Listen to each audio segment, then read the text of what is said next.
Hello dear students, I am Navneel God from Tagore School Parbatsar, and in this video we are going to study the 7th class social studies book. इस video में हम लोग study करने वाले हैं 7th class की social study की book को. And as you know we have studied 2 parts of the first lesson of this book. इस बुक का जो फर्स्ट लेसन है उसके 2 पार्ट्स हम लोग पढ़ चुके हैं.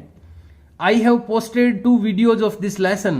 इस लेसन के 2 वीडियो में पोस्ट कर चुका हूं and it is the 3rd video of this lesson. इस लेसन का ये 3रा वीडियो है. So students who did not watch the previous 2 videos, इसलिए जिन स्टूडेंट्स ने पहले के 2 वीडियो नहीं देखे हैं they should watch them first. उनको पहले उन 2 वीडियो को देखना चाहिए so that they can able to understand the lesson, ताकि वो लेसन को अंडरस्टैंड कर सकें, उनको लेसन समझ में आ सके. I am putting a brief summary before you. मैं आपके सामने एक छोटी सी समरी, छोटा सा संक्षेप में मैं आपको बताना चाहूंगा कि अभी तक हमने क्या पढ़ा है पिछले 2 वीडियोज में. It is the first lesson. ये पहला लेसन है. ट्रेसिंग चेंजेज, बदलावों को जानना, ट्रेस करना, उनका पता लगाना, बदलावों का पता लगाना. कौन से बदलावों का? थ्रू 1000 ईयर्स, 1000 सालों के द्वारा. 1000 ईयर्स यानी 1000 सालों का के अंदर जो बदलाव हुए हैं, जो चेंजेज हुए हैं, उनको ट्रेस करना, उनका पता लगाना. ये कौन से 1000 वर्ष हैं? तो यहां पर हमने पढ़ा था कि 700 सीई से लेकर 1800 सीई तक. सीई का मतलब है कॉमन इरा. कॉमन इरा का मतलब हो गया जिसको हम सन कहते हैं. सन 700 से लेकर के सन 1800 तक ये होते हैं 1100 ईयर्स. 1100 वर्ष होते हैं ये. 700 सीई से लेकर के 1800 सीई. इन अदर वर्ड्स, दूसरे शब्दों में, ये 1100 वर्षों का जो इतिहास है, जो 1100 वर्षों की जो हिस्ट्री है, ये हम लोग स्टडी कर रहे हैं. इस पार्ट हमने की है स्टडी, इसकी स्टार्ट कर दी है हमने. तो इन 1100 वर्षों के इतिहास में क्या क्या बदलाव आए, क्या क्या चेंजेज आए, उनके बारे में हम लोग पढ़ रहे हैं इस लेसन में. और हमने यहां पर पढ़ा कि 1000 सीई के दौरान, जो सन 1000 का जो समय था, उस समय तुर्की लोगों ने, तुर्किश जो इन्वेशंस हुए, जो तुर्कियों के आक्रमण हुए और उन्होंने यहां पर सल्तनत एस्टेब्लिश की. यानी सन 1000 में तुर्की लोगों ने आक्रमण किए और सल्तनत या किंगडम यानी साम्राज्य स्थापित किया उन्होंने. और उससे पहले जो अरबी लोग थे वो यहां पर ट्रेडर्स के रूप में आए, यानी व्यापारियों के रूप में आए. 1000 में तुर्कियों का आक्रमण हुआ और उन्होंने यहाँ के जो राजवंश थे तुर्कियों ने, उनको हटा करके अपनी सल्तनत स्थापित की. फिर 16th सेंचुरी में यानी 16वीं शताब्दी में मुगलों का आक्रमण हुआ. मुगल सल्तनत स्थापित हुई. तुर्कियों को हटा करके मुगलों ने यहाँ पर अपनी गद्दी स्थापित की, भारत में साम्राज्य स्थापित किया. और यहाँ पर यह भी बताया गया कि तुर्कियों के आक्रमण से पहले भारत के कुछ ऐसे राजवंश थे, जो डायनेस्टीज थे, जिन्होंने आपस में भी स्ट्रगल किया, आपस में भी संघर्ष किया. ऐसे कुछ प्रसिद्ध भारतीय राजवंशों के नाम भी हमने पढ़े, जैसे कि चोल है, राष्ट्रकूट हैं, यहाँ हमने इसमें पढ़े थे. तो ये कुछ भारतीय जो प्रसिद्ध साम्राज्य थे, इनका आपस में संघर्ष हुआ. मुगलों का जो 16वीं शताब्दी में आगमन हुआ भारत में, उन्होंने हमारे देश, उनकी जो पॉलिसीज थी, जो मुगलों की नीतियां थी, उन्होंने भारत पर सिग्निफिकेंट इम्पैक्ट यानी प्रभावी, एक महत्वपूर्ण प्रभाव स्थापित किया मुगलों की नीतियों ने. और कई सारे चेंजेज हुए भारत में. पॉलिटिकल चेंजेज हुए यानी राजनीतिक बदलाव हुए, कल्चरल यानी सांस्कृतिक, मिलिट्री यानी फौजी, इकोनॉमिक यानी आर्थिक, ऐसे बहुत सारे बदलाव भारत में हुए मुगलों के आगमन के साथ ही. उन मुगल लोग जिस तरह के कपड़े पहनते थे, वैसे ड्रेसिंग स्टाइल उन्होंने शुरू किए भारत में. घाघरा चोली, कुर्ता, चूड़ीदार पजामा, शेरवानी, ये कुछ कपड़े थे जो मुगल लोग पहनते थे और उनका प्रचलन भारत में भी शुरू हुआ। इसके साथ ही उन्होंने कई भोजन, कई प्रकार की डिशेज भारत में शुरू की। जो वो लोग मिडिल ईस्ट से वो लोग आए थे, मध्य एशिया से, तो वहां पर जिस तरह के भोजन वो लोग करते थे उनका प्रचलन भी उन्होंने भारत में शुरू किया। कुछ जो चीजें हैं जैसे मैंगोज यानी आम है, तंबाकू है, अंगूर है, बर्फ है, ये जो चिलीज यानी मिर्ची है, इनका भी प्रचलन उनके समय में भारत में स्टार्ट हुआ, ऐसा माना जाता है। तो कई प्रकार के बदलाव वो मुगल साम्राज्य में लेकर आए वो अपने साथ में। इसके बाद में हमने ये भी पढ़ा कि जो ये ईरानीज, अफगान्स और तुर्की लोग थे, ये जैसे जैसे माइग्रेट होकर के ये भारत में आए, यानी भारत में बाहर से कई जातियों के लोग आकर के धीरे धीरे बसते गए, और उनमें से अधिकांश सूफी संत थे, सूफी सेंट्स उनमें थे, यानी सूफी संत थे उनमें से बहुत सारे लोग, और स्कॉलर्स यानी विद्वान थे। वो अपने साथ में कई नॉलेज लेकर के आए। वो नॉलेज भी फिर भारत में जो शुरू हुआ, यहां पर हमने ये भी पढ़ा कि तुर्की जो था, अलग दूर दूर के स्थानों से लोग भारत में आए, जैसे कि तुर्की वेस्ट यानी पश्चिम, भारत के पश्चिम में तुर्की से आए। मंगोलिया से लोग आए। मंगोलिया कहाँ है?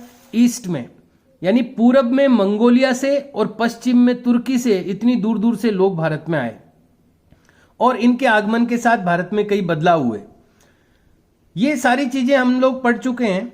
पिछले वीडियोस में हमने भारतीय भाषाओं के बारे में पढ़ा कि इंडियन बहुत सारी जो रीजनल लैंग्वेजेस थी वो भारत में उनका विकास हुआ। जैसे यहाँ पर हिंदुस्तानी, गुजराती, कन्नड़, मराठी, राजस्थानी, उड़िया, असमी, ये सब भारतीय भाषाओं का विकास हुआ। लेकिन इनके साथ साथ में बाहर से जो भाषाएं आई थी, उन बाहरी लोगों के साथ में मुख्यतः अरेबिक और पर्शियन यानी अरबी और जो फारसी जो स्क्रिप्ट्स यानी लिपियां विदेशी लोगों के साथ में भारत में आई, उनका भी विकास भारत में होता गया रीजनल लैंग्वेजेस के साथ में। और उनके साथ में एक यूनिक जो नई एक भाषा डेवलप हुई भारत में, वो उर्दू थी। जो यूनिक थी यानी बाहर से नहीं आई थी, वो कई भाषाओं से शब्द आके एक नई भाषा का विकास हुआ भारत में, जिसको उर्दू बोला गया। उर्दू का डेवलपमेंट हुआ भारत में, जो कि इंडियन सब कॉन्टिनेंट में यानी भारतीय उपमहाद्वीप में एक यूनिक था, यानी केवल यहीं पर उसका विकास हुआ। ये सारी चीजें पढ़ चुके हम डिटेल से, इसलिए मैं केवल समरी आपको बता रहा हूं ताकि आपको एक बार माइंड में रिकॉल हो जाए सारी चीजें। और फिर हमने जो मेन जो चीज पढ़ी वो ये थी कि समय के साथ साथ बदलाव होता गया शब्दों के अर्थ में भी, यानी कई शब्द ऐसे हैं जो समय के साथ उनके अर्थ ही बदल गए। जैसे एक उदाहरण हमने पढ़ा था हिंदुस्तानी शब्द का, कि शुरुआत में जब 13वीं सेंचुरी में यानी 13वीं शताब्दी में जब एक साहित्य ये इतिहासकार ने हिंदुस्तानी शब्द का उपयोग केवल जो उत्तर भारत है उसके लिए किया था। बाद में 16th सेंचुरी में बाबर जब आया, बाबर यानी मुगल साम्राज्य का जब विकास हुआ, तो बाबर ने भी हिंदुस्तान शब्द का उपयोग किया, लेकिन उसमें वो साउथ इंडिया भी शामिल था उसके। तो हिंदुस्तान एक शब्द था जिसमें 13th सेंचुरी में उसका अर्थ कुछ था, और 16th सेंचुरी में फिर उसका जो मीनिंग था वो बदल गया। तो शब्दों के अर्थ भी समय के साथ साथ बदलते गए। हमने ये भी पढ़ा कि बहुत सारे नए नए शब्द उपयोग किए जाने लगे। गांव का जो प्रमुख होता था पहले उसको ग्रामणी कहते थे, लेकिन बाद में उसको मुकद्दम कहना शुरू कर दिया। नए नए जो अफसर जो होते थे भारत में, उनके नए नए नाम शुरू हो गए, फारसी भाषा के या अरबी भाषा के शब्द नए नए, जैसे यहाँ पर अमील, मुंसिफ, मीर बख्शी, सेनापति को कहने लगे, तहसीलदार, चौधरी, ये नए नए शब्द शुरू हो गए भारत में। तो ये भाषा के जो भाषाई प्रभाव भी भारत में बदला, यानी शब्दों का प्रचलन बदला, भाषाओं का प्रचलन बदला। और यहां पर एक उदाहरण ये भी दिया गया कि एक ही शब्द के कई अर्थ भी समय के साथ साथ बदलते रहे। जैसे विदेशी शब्द या परदेसी शब्द का भी यहां पर उदाहरण हमने पढ़ा था। यहां तक हम लोग पढ़ चुके हैं पिछले वीडियोज में। Dear students, I want to tell you that you have to concentrate yourself for understanding the subject social science. ये जो सोशल साइंस सब्जेक्ट है इसको समझने के लिए आपको बहुत ही एकाग्रचित्त होकर के समझना होगा, because there are many new words in this subject. इस सब्जेक्ट में बहुत सारे नए नए शब्द आएंगे इन इंग्लिश में हम लोग पढ़ रहे हैं इसको।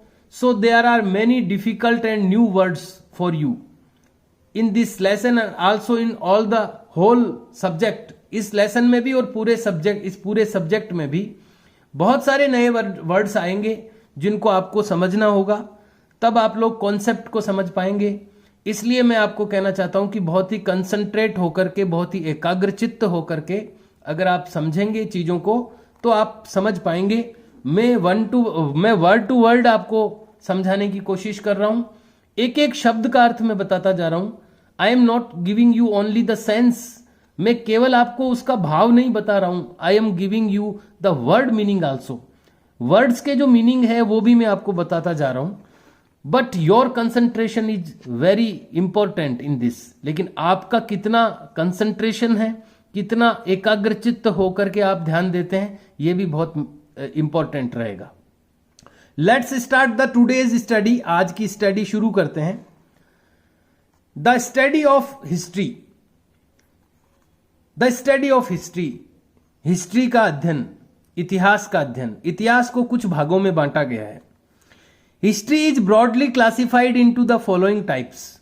हिस्ट्री को ब्रॉडली यानी बड़े तौर पर निम्न टाइप्स में क्लासिफाई किया गया है, वर्गीकरण किया गया है। तो कौन कौन से वो टाइप्स हैं?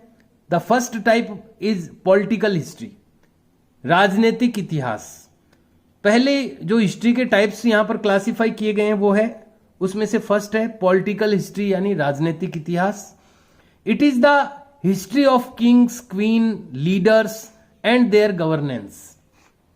ये जो हिस्ट्री है वो राजाओं की, रानियों की, उनके लीडर्स यानी नेताओं की, एंड गवर्नेंस और जो शासन है उसकी हिस्ट्री है। इसके बारे में जो हिस्ट्री होती है, राजा, रानी, लीडर्स और गवर्नेंस यानी शासन, इन सब के बारे में जो हिस्ट्री होती है वो पॉलिटिकल हिस्ट्री होती है। Second is economic history. दूसरी जो है वो है आर्थिक इतिहास, इकोनॉमिक हिस्ट्री यानी आर्थिक इतिहास दूसरा। It is the study of economy. ये है अध्ययन अर्थशास्त्र का, इकोनॉमी का, ट्रेड यानी व्यापार का, एंड कॉमर्स यानी वाणिज्य का, ऑफ ए कंट्री और ए रीजन। किसी देश या किसी क्षेत्र के व्यापार, उसकी वाणिज्य, उसकी अर्थशास्त्र, इन सब का जो अध्ययन होता है वो इकोनॉमिक हिस्ट्री कहलाता है। The next one is art history. अगला जो इतिहास होता है वो है कला का इतिहास, कला इतिहास, आर्ट का इतिहास। This is the study of, ये स्टडी है ऑफ एंसेंट बिल्डिंग्स, प्राचीन भवनों का, पेंटिंग्स यानी चित्रकारियों का, स्कल्पचर यानी मूर्ति कला का, म्यूजिक यानी संगीत का, एंड डांस ट्रेडिशंस और जो नृत्य के ट्रेडिशंस यानी परंपराएं हैं, नृत्य की जो परंपराएं हैं, इन चीजों के बारे में जो स्टडी होती है हिस्ट्री में वो आर्ट हिस्ट्री कहलाती है, कला का इतिहास। And last is social history. अंत में जो है वो है सामाजिक इतिहास, सोशल हिस्ट्री। इसमें क्या होता है? This is the history of social customs. ये हिस्ट्री है, ये इतिहास है किसका? ऑफ सोशल कस्टम्स, सामाजिक रीति रिवाजों का, एंड ट्रेडिशंस और परंपराओं का, बिलीफ्स यानी विश्वासों का, यानी समाज क्या विश्वास करता था, एंड नॉर्म्स और मानदंडों का, यानी समाज किन रूल्स एंड रेगुलेशंस को यानी किन नियमों को मानता था। इस प्रकार की जो स्टडी होती है वो सोशल हिस्ट्री कहलाती है। तो यहां पर कितने टाइप से हिस्ट्री को डिवाइड किया गया है या क्लासिफाई किया गया है? Political history, economic history, art history and social history. There are 4 categories here. यहां पर 4 कैटेगरीज है। लेट्स गो अहेड, आइए आगे बढ़ते हैं। हियर, यहां इट शुड बी रिमेंबर्ड, ये याद रखा जाना चाहिए, दैट कि ऑल टाइप्स ऑफ हिस्ट्री, सभी प्रकार की जो हिस्ट्री है, जो 4 टाइप्स की हिस्ट्री अपन ने पढ़ी है, सभी प्रकार की हिस्ट्री, जिनमें कौन कौन सी है, पॉलिटिकल है, इकोनॉमिक है, आर्ट एंड सोशल है, चारों प्रकार की जो हिस्ट्री है, ऑल आर इंटरडिपेंडेंट। ये सारी जो हिस्ट्रीज हैं ये इंटरडिपेंडेंट है, यानी एक दूसरे पर निर्भर हैं। डिपेंडेंट है ये और इंटरडिपेंडेंट है, एक दूसरे पर निर्भर हैं। एंड सो, और इसलिए इट इज नॉट पॉसिबल, ये पॉसिबल नहीं है, ये संभव नहीं है, टू स्टडी, अध्ययन करना, एनी वन एस्पेक्ट, किसी एक पहलू का, एस्पेक्ट यानी पहलू, मैंने कुछ डिफिकल्ट वर्ड्स की हिंदी लिख दी है जो बहुत ही डिफिकल्ट है, जनरल वर्ड्स की नहीं लिख रहा हूं मैं, लेकिन बिल्कुल ही टिपिकल एंड डिफिकल्ट हो वो मैं लिख रहा हूं ताकि आपको वो आप पढ़ सकें उनको। तो हम पढ़ रहे हैं कि ये सारे जो जितने भी टाइप्स हैं हिस्ट्री के, ये इंटरडिपेंडेंट है, यानी एक दूसरे पर निर्भर है। इसलिए ये संभव नहीं है कि वन एस्पेक्ट को, यानी वन एस्पेक्ट यानी किसी एक चीज को पढ़ लेना संभव नहीं है ऑफ हिस्ट्री, हिस्ट्री के, इन आइसोलेशन, अलग से, आइसोलेशन यानी उसको अलग करके, आइसोलेट करना यानी अलग करना, किसी एक चीज को अलग करके पढ़ना संभव नहीं है, क्योंकि ये चारों चीजें ही एक दूसरे से इंटरडिपेंडेंट है, यानी एक दूसरे पर निर्भर है। इसलिए एक चीज को अलग करके पढ़ना संभव नहीं है, आइसोलेट करके पढ़ना पॉसिबल नहीं है। एक्चुअली, वास्तव में, in the past few years, पिछले कुछ वर्षों में, हिस्टोरियंस यानी इतिहास के विद्वान, हिस्टोरियन यानी इतिहासवेत्ता कहते हैं, इसका मतलब है इतिहास के जो विद्वान हैं, historians are largely using informations, जो इतिहास के विद्वान हैं वो बड़े तौर पर उपयोग कर रहे हैं सूचनाओं का, related to political and art histories, जो पॉलिटिकल और आर्ट हिस्ट्री से रिलेटेड जो इंफॉर्मेशंस हैं, जो सूचनाएं हैं, उनका उपयोग कर रहे हैं ये जो हिस्टोरियन लोग हैं, जो इतिहास के विद्वान लोग हैं, टू स्टडी, पढ़ने के लिए, social and economic histories, social और इकोनॉमिक हिस्ट्री को पढ़ने के लिए पिछले कुछ वर्षों से जो हिस्टोरियंस हैं, जो इतिहास के विद्वान हैं, वो पॉलिटिकल और आर्ट हिस्ट्री की इंफॉर्मेशंस को यूज कर रहे हैं। यानी कुल मिला के बात यह है कि किसी एक हिस्ट्री को पढ़ने के लिए हमें दूसरी हिस्ट्री की इंफॉर्मेशंस को भी यूज करना पड़ता है। इसलिए हम कह सकते हैं कि ये एक दूसरे पर इंटरडिपेंडेंट है, एक दूसरे पर अंतर्निर्भर है। The history of this period of our history, हमारे इतिहास के the history of this period of our history, हमारे इतिहास के समय के इतिहास, हमारे इस इतिहास के समय का इतिहास, यहां पर 2 बार हिस्ट्री आया है, हमारे इस इतिहास के समय का इतिहास इज वेरी इंटरेस्टिंग, बहुत इंटरेस्टिंग है। ये जो जिस टाइम के बारे में हम पढ़ रहे हैं वो टाइम कौन सा है, 700 सीई से लेकर 1800 सीई तक, 1100 वर्षों का जो इतिहास, मेडिवल्स जिसको बोलते हैं, मध्यकाल।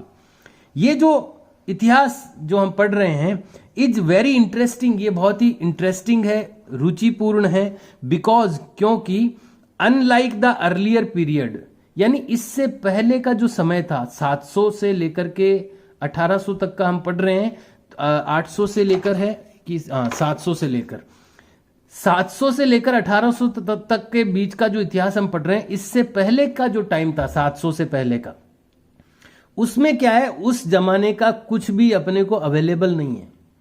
न तो किताबें मिलती है उस जमाने की, न कोई बिल्डिंग मिलती है उस जमाने की। लेकिन ये जो हम लोग जिस समय का इतिहास अभी पढ़ रहे हैं 700 से 1800 तक का, जिसको मेडिवल्स बोलते हैं, मध्यकाल बोलते हैं, ये बड़ा इंटरेस्टिंग इसलिए है क्योंकि because unlike the earlier period, पिछले, इससे अर्लियर यानी इससे प्राचीन समय से विपरीत, many books written in the medieval period, जो इस मेडिवल पीरियड में यानी मध्यकाल के समय में जो कई बुक्स लिखी गई, कई किताबें लिखी गई, आर स्टिल अवेलेबल, वो अभी भी अवेलेबल है। इस समय के दौरान जो कुछ बुक्स लिखी गई वो अभी भी अवेलेबल है। एंड मैनी मोनामेंट्स, और कई स्मारक ऑफ दैट पीरियड, उस समय के, आर स्टिल प्रेजेंट, वो अभी भी प्रेजेंट है, अभी भी उपलब्ध है। मैनी थिंग्स, कई चीजें, इंट्रोड्यूस्ड इन दैट पीरियड, जो कि उस समय में इंट्रोड्यूस की गई, उस समय में जिनका आगमन हुआ, आर स्टिल प्रिविलेंट टुडे, वो आज भी प्रिविलेंट है, प्रिविलेंट यानी प्रचलित है, आज भी प्रयोग की जाती है वो चीजें, यानी वो सब चीजें हम आज भी देख सकते हैं जो उस समय में, ये जो मेडिवल का टाइम था, जो मध्यकाल का समय था, उस समय की चीजें आज भी दिखाई देती है, इसलिए ये बड़ा इंटरेस्टिंग टाइम है। फॉर एग्जाम्पल, उदाहरण के लिए, द टेस्टी बिरयानी, बिरयानी खाते हैं कई लोग, खाने की एक डिश होती है बिरयानी, स्वादिष्ट बिरयानी, एंड द यमी कबाब, कबाब भी एक डिश होती है, तो कबाब और बिरयानी आज भी लोग खाते हैं।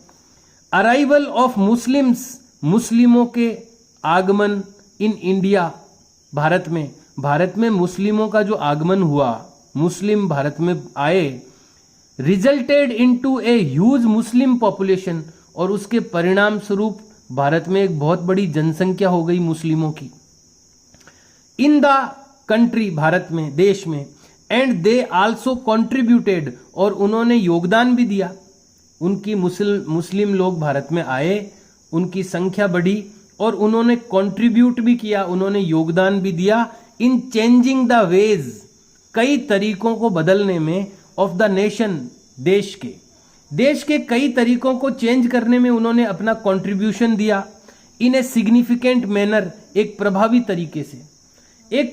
तरीके से मुस्लिम लोगों की जो जनसंख्या बढ़ती गई, उसके कारण से देश के कई जो वेज थे, कई जो तरीके थे, कई जो चीजें थी, उनको बदलने में उन्होंने बहुत ही प्रभावित योगदान दिया, उनका एक कंट्रीब्यूशन रहा।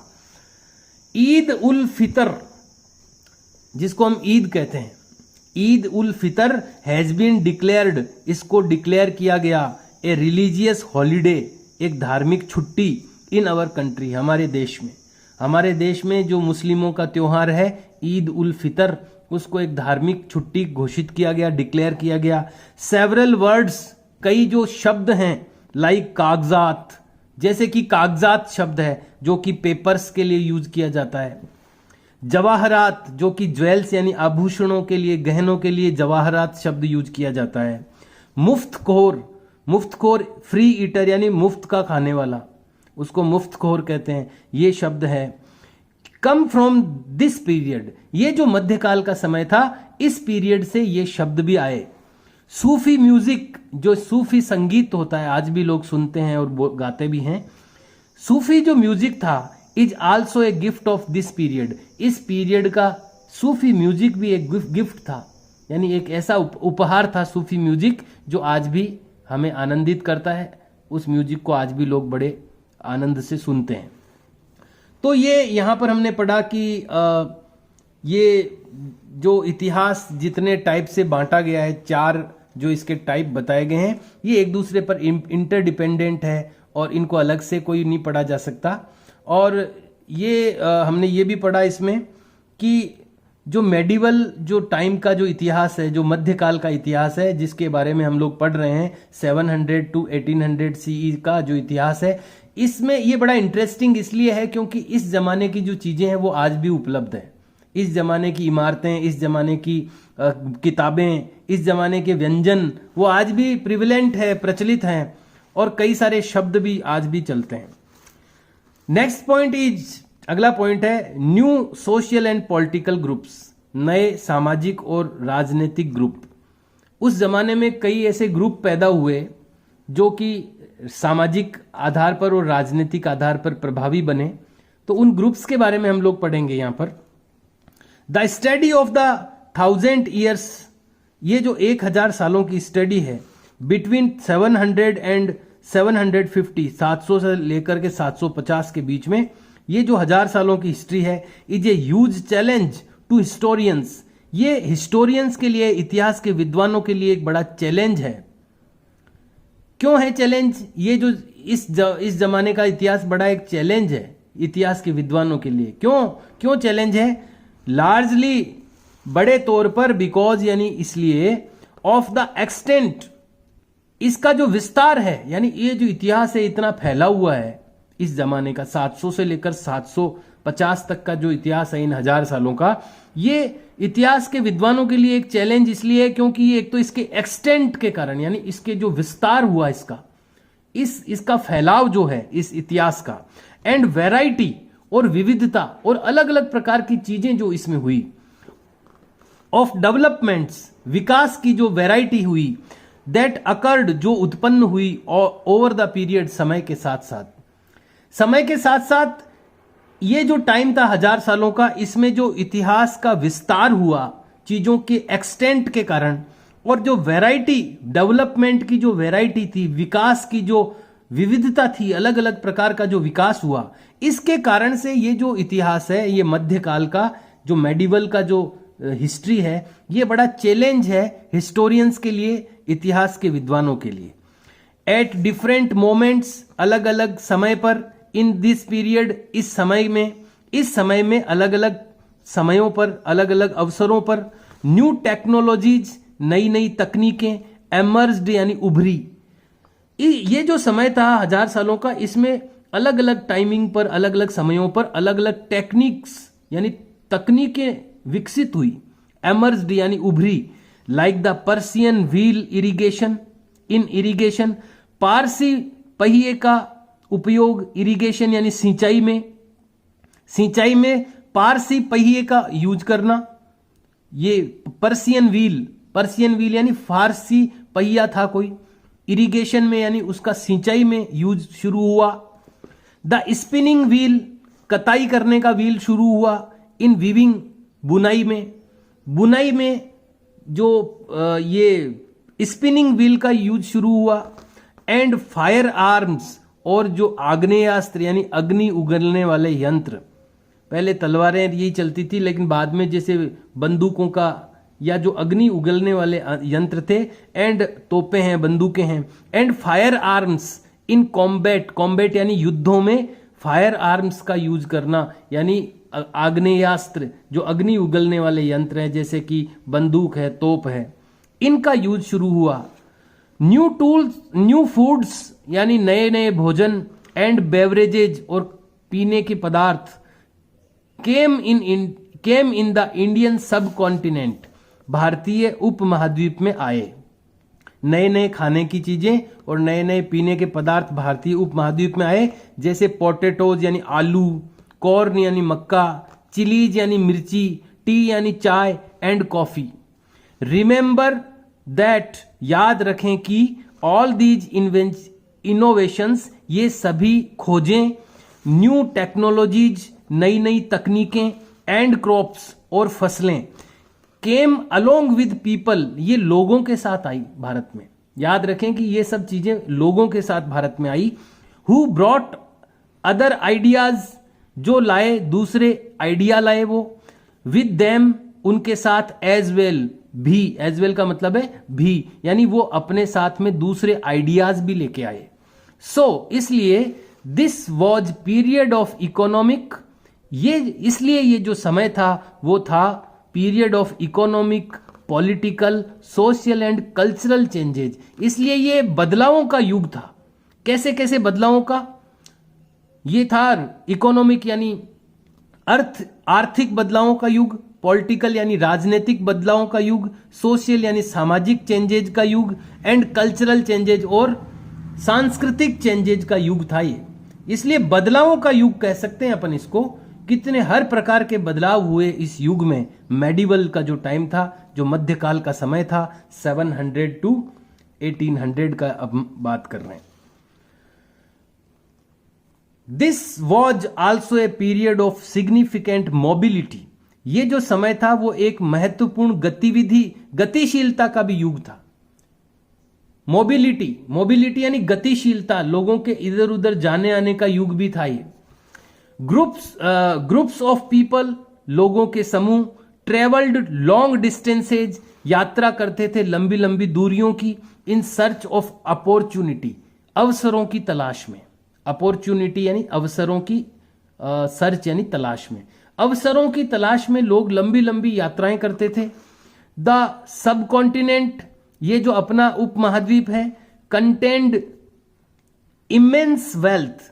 ये जो अपना सब कॉन्टिनेंट है, जो इंडियन सब कॉन्टिनेंट है यानी भारतीय उपमहाद्वीप है, कंटेंट यानी रखता था, इसमें क्या था यहां पर, इमेंस वेल्थ यानी अत्यधिक दौलत थी यहां पर। अपने इंडियन सब कॉन्टिनेंट में इमेंस वेल्थ यानी अत्यधिक दौलत थी, एंड द पॉसिबिलिटीज और संभावनाएं थी फॉर पीपल लोगों के लिए, टू कर्व ए फॉर्चून एक भाग्य को उत्कीर्ण करने की। फॉर्चून यानी भाग्य और कर्व यानी उत्कीर्ण यानी खोदना। अपने उज्जवल भविष्य को बनाने के लिए संभावनाएं थी इस भारतीय सब कॉन्टिनेंट में, और अकूत दौलत थी, अत्यधिक दौलत थी यहां पर। इसलिए लोग लंबी लंबी यात्राएं करके भी भारत में आए उस समय के दौरान। क्यों आए? अगर कोई पूछता है क्यों आए, क्योंकि अपने सब कॉन्टिनेंट में इमेंस वेल्थ यानी अत्यधिक दौलत थी यहां पर, और पॉसिबिलिटीज थी यानी संभावनाएं थी। किस चीज की संभावनाएं? उज्जवल भविष्य को बनाने की। टू कर्व ए फॉर्चून एक भविष्य को कर्व यानी उत्कीर्ण करने की यानी भविष्य को बनाने की संभावनाएं और अकूत दौलत यहां पर थी। वन ग्रुप ऑफ पीपल लोगों का एक ग्रुप, यहां तक ही हम इसको पढ़ेंगे क्योंकि एक नया टॉपिक शुरू हो जाएगा यहां से। So dear students, time is over now actually, and we have to finish the video को फिनिश करना होगा। I want to tell you, अब मैं आपको बताना चाहूंगा that you should try to understand the things. चीजों को समझने की कोशिश कीजिए, and learn the new words and their meanings, और नए शब्दों को सीखिए और उनका अर्थ समझिए। And try to understand the sense of any sentence. किसी भी सेंटेंस का सेंस समझने की कोशिश कीजिए, उसका भाव समझने की कोशिश कीजिए, and also the word meanings, और शब्दों का अर्थ भी समझने की कोशिश कीजिए। So you can do the preparation for the new difficult words. नए नए जो शब्द आते हैं उनका मीनिंग आप लर्न करते रहिए। I have written many Hindi meaning also with the English words. कई इंग्लिश के वर्ड्स के साथ मैंने उनकी हिंदी भी लिखी है। You can learn them from there, वहां से आप इनको समझ सकते हैं, देख सकते हैं। We will study the next part of the lesson in next video. हम लोग पढ़ेंगे अगला पार्ट इस लेसन का अगले वीडियो में। Till that, try to understand the lesson. Okay, see you and bye.